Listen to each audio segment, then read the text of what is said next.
ketika dia berjalan di dalam neraka jahanam, tiba-tiba Nabi Shallallahu Alaihi Wasallam melihat ada orang yang dihancurkan dengan batu yang sangat besar dari atas kepalanya sampai ke kakinya, patah semua tulangnya, seluruh tulangnya patah. Dia berteriak dengan teriakan yang sangat keras karena kesakitan yang dia alami. Maka Nabi Sallallahu Alaihi Wasallam berkata kepada malaikat Jibril, wahai malaikat Jibril, ada apa gerangan orang ini disiksa seperti ini? Maka ya ayyuhalladzina amanu taqullaha haqqa tuqatih wa la tamutunna illa wa antum muslimun. Amma ba'd. Allahu akbar, Allahu akbar, Allahu akbar. La ilaha illallah wallahu akbar, Allahu akbar walillahil hamd. Di pagi hari yang cerah ini kita dikumpulkan oleh Allah Subhanahu wa taala di Masjid Al-Muqarrabin dalam rangka beribadah kepada Allah Subhanahu wa taala, dalam rangka menampakkan ketaatan kita kepada Rabbul Alamin. 1 bulan penuh kita melaksanakan ibadah puasa di bulan Ramadan. Kita melaksanakan amalan-amalan dalam rangka mendekatkan diri kita kepada Allah Subhanahu wa taala. Baik itu ibadah puasa ataupun bacaan Al-Qur'an, atau kita berinfak, bersedekah, atau kita memberikan makan kepada orang-orang yang berpuasa. Semuanya itu adalah amalan soleh yang kita lakukan dalam rangka memperbaiki kehidupan kita nanti pada hari kemudian. Amalan soleh ini harus senantiasa kita jaga sampai setelah bulan Ramadan.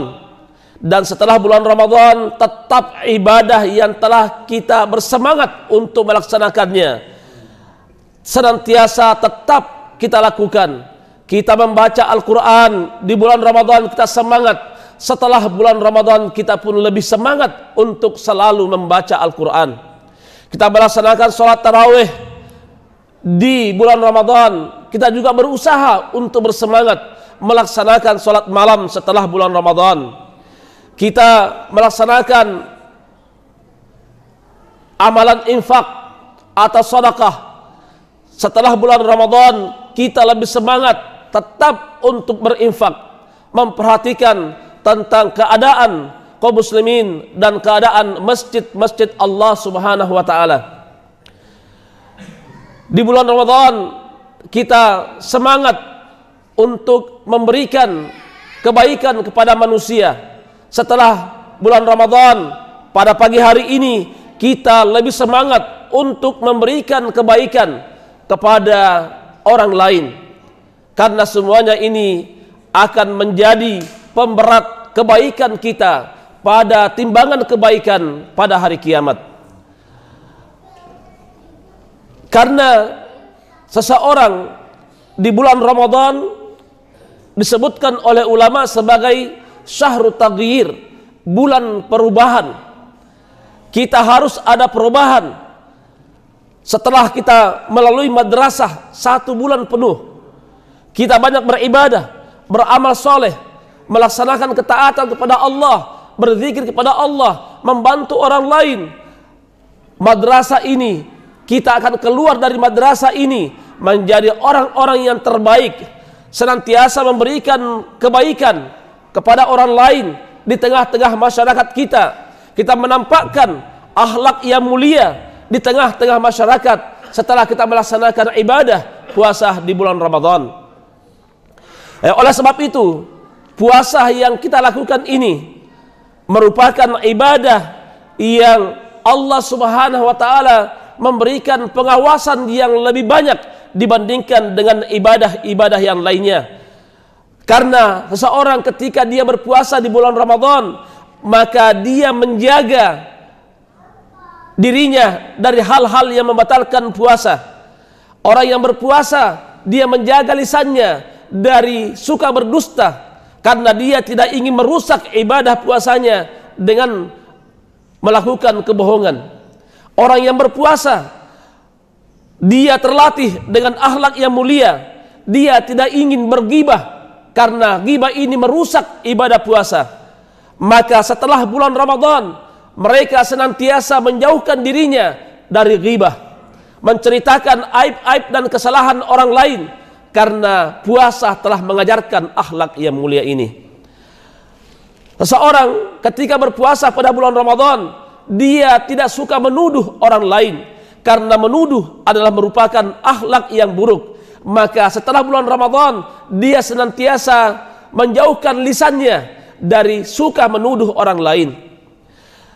Orang yang berpuasa menjaga puasanya dari hal-hal yang merusak ibadah puasa, dengan suka mencaci maki orang lain, suka menghina orang lain, suka meremehkan orang lain. Maka setelah bulan Ramadan, dia senantiasa memiliki lisan yang bersih dari suka menghina orang lain, suka mencaci maki orang lain, suka merendahkan orang lain. Karena kita semua adalah bersaudara, kita semuanya adalah bersaudara, antara satu dengan yang lainnya bersaudara. Kulit hitam dengan kulit putih adalah bersaudara.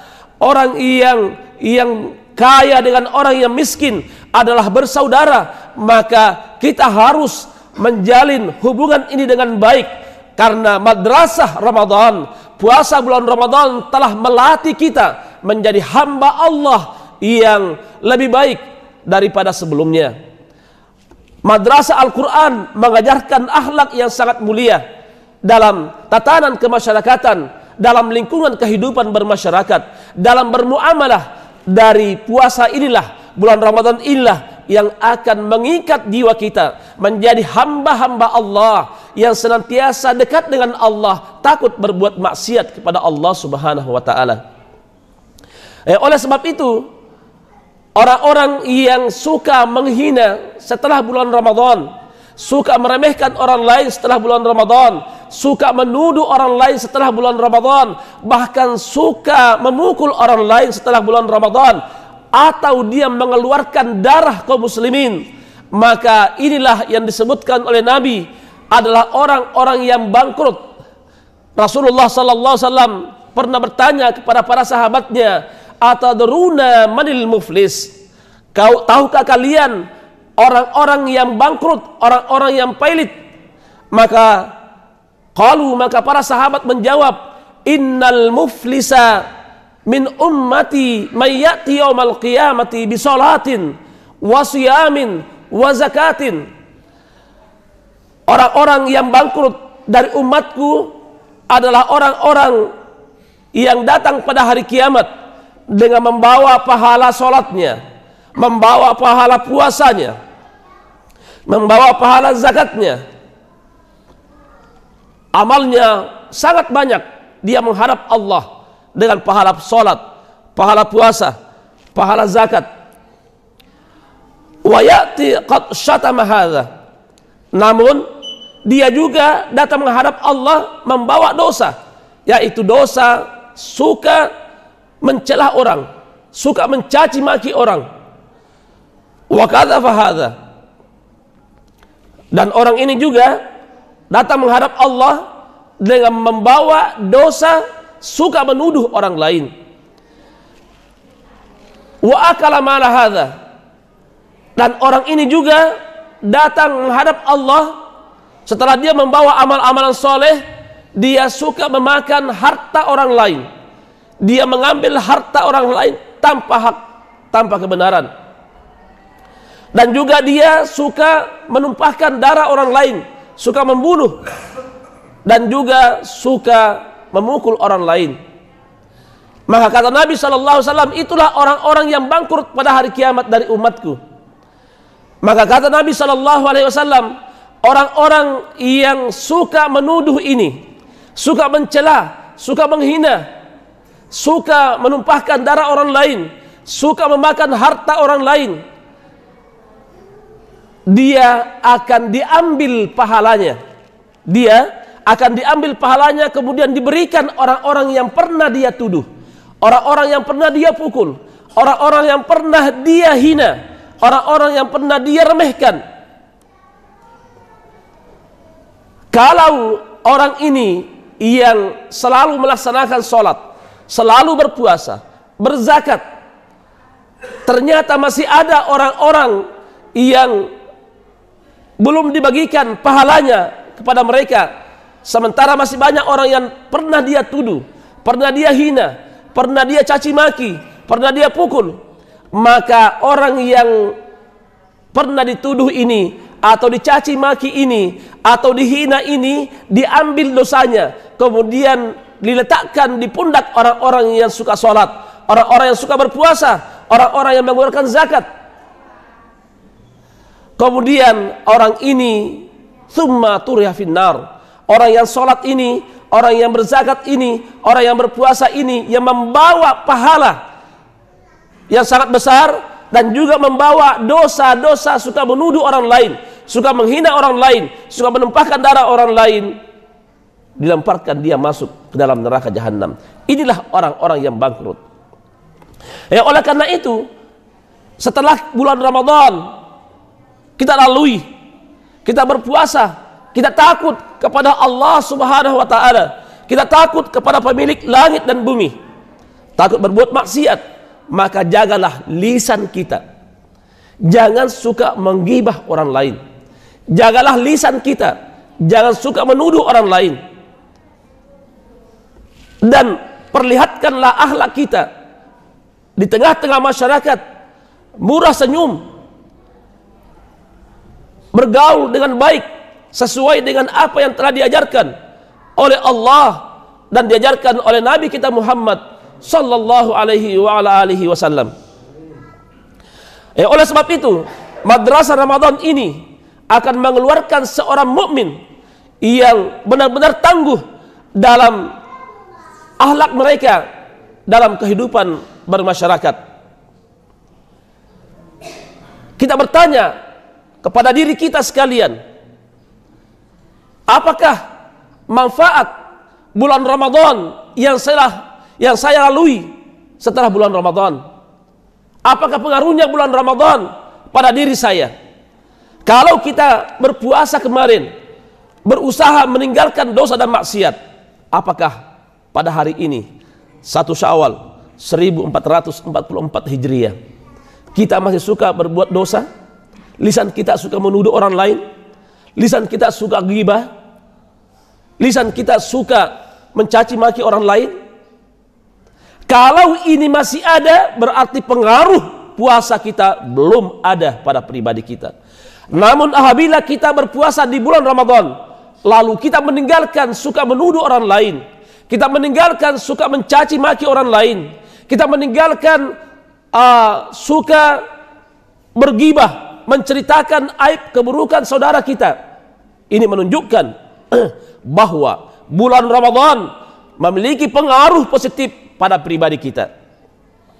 Kita memohon kepada Allah Subhanahu wa taala, mudah-mudahan jamaah Masjid Al-Muqarrabin keluar dari bulan Ramadan benar-benar menjadi hamba Allah yang soleh dan soleha, menjadi hamba Allah yang taat kepada Allah, tidak suka mengganggu tetangganya, tidak suka mengganggu keluarganya, tidak suka mengganggu sahabatnya dengan menggibah, mencaci maki, menghina dan lain-lain sebagainya. Kita senantiasa setelah bulan Ramadan tetap kita sholat jamaah di masjid. Kalau kita ada di lingkungan Masjid Al-Muqarrabin, kita senantiasa datang ke masjid. Kita meramaikan masjid Allah, karena tidak ada yang bisa meramaikan masjid Allah kecuali kaum muslimin. Tidak ada yang bisa menjadikan masjid ini menjadi makmur kecuali orang-orang yang beriman kepada Allah Subhanahu wa taala. Tetap kita melaksanakan sholat, jangan tinggalkan sholat, karena Allah Subhanahu wa taala mengancam orang-orang yang meninggalkan sholat. Kita tetap berpuasa wajib di bulan Ramadan, dan setelah bulan Ramadan kita terlatih untuk melaksanakan puasa sunnah, puasa Senin Kamis dan lain sebagainya.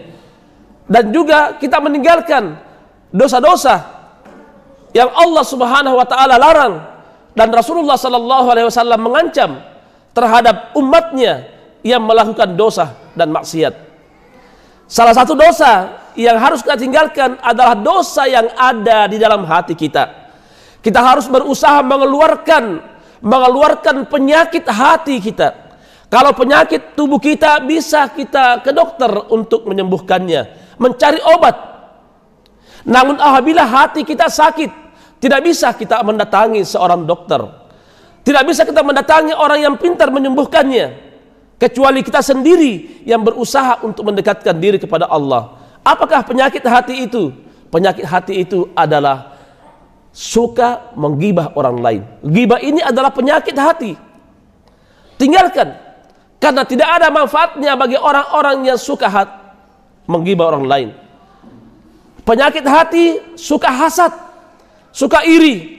Tinggalkan semuanya ini, karena ini adalah dosa yang tertanam dengan baik dalam hati seorang hamba. Bersihkan hati kita dari penyakit ini. Penyakit sombong, angkuh dalam jiwa kita, ini adalah penyakit hati. Sehingga dengan sifat sombong ini ada pribadi kita, maka kita meremehkan orang lain, kita merendahkan orang lain. Ini adalah penyakit yang ada di dalam hati kita. Kita harus singkirkan semuanya ini, karena madrasah Ramadan telah melatih kita menjadi seorang hamba Allah. Puasa bulan Ramadan melatih kita menjadi seorang mukmin dan mukminah yang benar-benar berusaha untuk mengarahkan dirinya kepada keridhaan Allah Subhanahu wa taala. Allah Subhanahu wa taala mengancam orang-orang yang meninggalkan atau melaksanakan dosa, sebagaimana Rasulullah sallallahu alaihi wasallam pernah diajak oleh malaikat Jibril untuk jalan-jalan rekreasi ke neraka jahanam. Rasulullah sudah pernah rekreasi ke neraka jahanam. Lalu ketika dia berjalan di dalam neraka jahanam, tiba-tiba Nabi sallallahu alaihi wasallam melihat ada orang yang dihancurkan dengan batu yang sangat besar. Dari atas kepalanya sampai ke kakinya, patah semua tulangnya. Seluruh tulangnya patah. Dia berteriak dengan teriakan yang sangat keras karena kesakitan yang dia alami.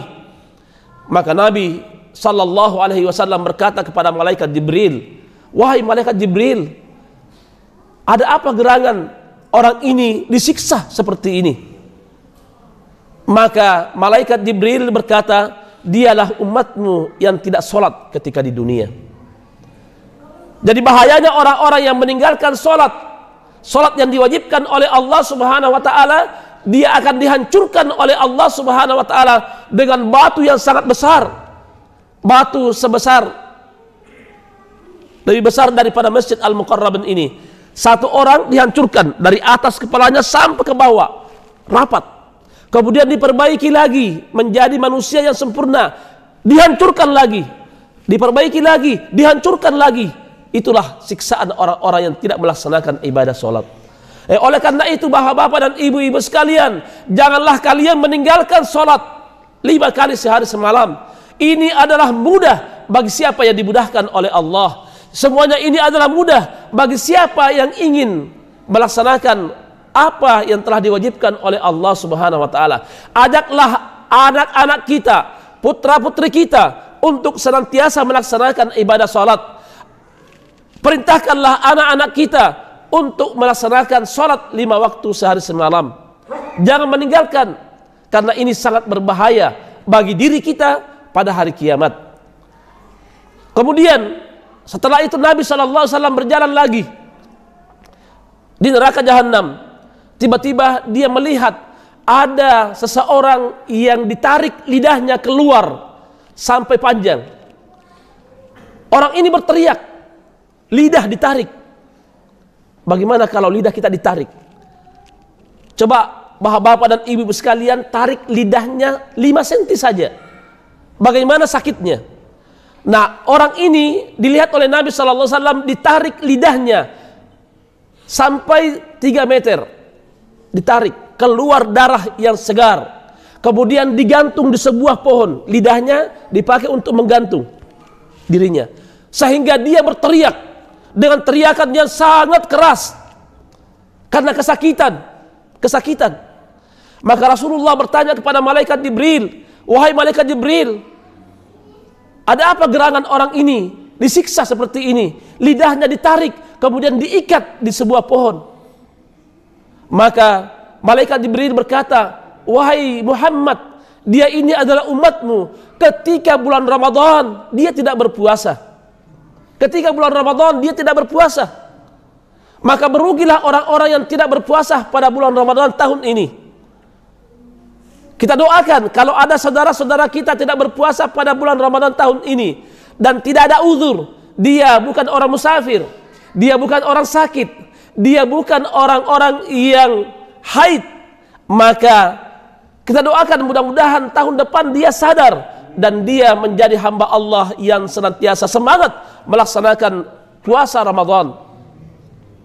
Oleh karena itu, apabila kita melihat peringatan Allah ini bagi orang-orang yang tidak berpuasa pada bulan Ramadan, maka kita akan merasakan sakitnya siksa Allah pada hari kiamat. Kita mungkin merasakan saya tidak berpuasa pada bulan Ramadan, tidak menjadi masalah, tidak ada apa-apa. Tapi ketahuilah, Allah mencatat apa yang kalian lakukan di dunia ini, tidak melaksanakan apa yang telah diwajibkan oleh Allah Subhanahu wa taala, maka kalian akan merasakan siksanya nanti pada hari kiamat. Kalian akan merasakan siksanya pada hari kiamat. Berapa banyak kita lihat saudara-saudara kita masuk ke warteg di siang hari, jam 11, jam 1 siang, atau masuk di ruang makan Padang, atau di restoran lainnya. Mereka makan di dalamnya. Mereka ini adalah telah berbuat maksiat kepada Allah Subhanahu wa taala. Orang yang punya warung makan juga berbuat maksiat kepada Allah Subhanahu wa taala. Kenapa? Karena dia menampung orang-orang yang berbuat maksiat, tolong menolong dalam kemaksiatan. Sementara Allah melarang kita, wala ta'awanu 'alal itsmi wal 'udwan. Janganlah kalian tolong menolong dalam kemaksiatan.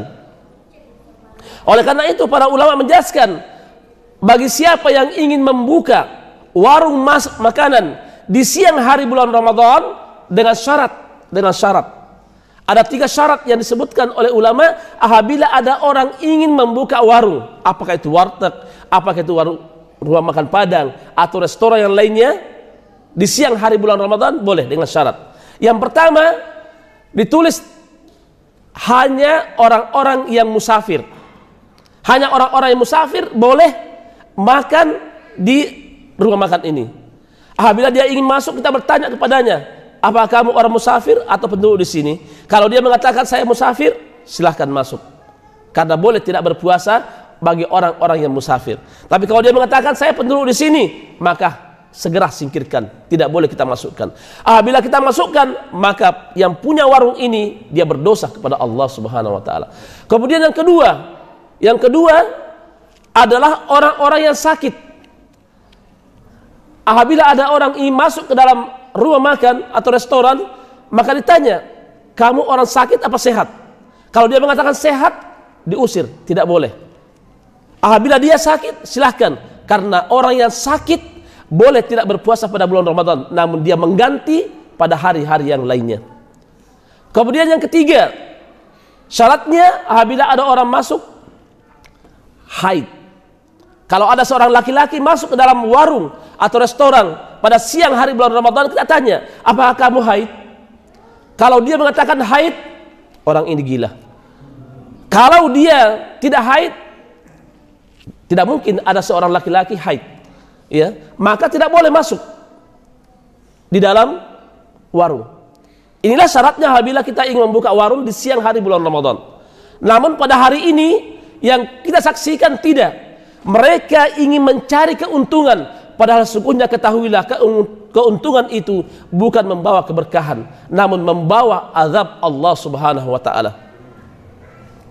Kemudian Nabi SAW berjalan lagi di neraka jahanam. Tiba-tiba Nabi SAW melihat ada orang berenang di laut darah, di sungai darah bercampur dengan nanah. kemudian orang ini berenang sampai di ujung sana, dilempar dengan batu, kepalanya hancur, keluar otaknya, berteriak, kemudian diperbaiki lagi oleh Allah Subhanahu wa taala, kemudian berenang lagi ke arah sini, kemudian ketika mau sampai dilempar dengan batu, pecah kepalanya, keluar otaknya, dia berteriak dengan teriakan yang sangat keras, kemudian diperbaiki lagi oleh Allah Subhanahu wa taala, berenang lagi ke sana. Sampai di sana dia dilempar dengan batu sampai kepalanya hancur, kemudian otaknya keluar dan berteriak karena kesakitan. Begitulah dia bolak-balik disiksa oleh Allah Subhanahu wa taala. Maka Nabi sallallahu alaihi wasallam bertanya kepada malaikat Jibril, "Wahai Jibril, apa gerangan orang ini disiksa sampai siksaan seperti ini?"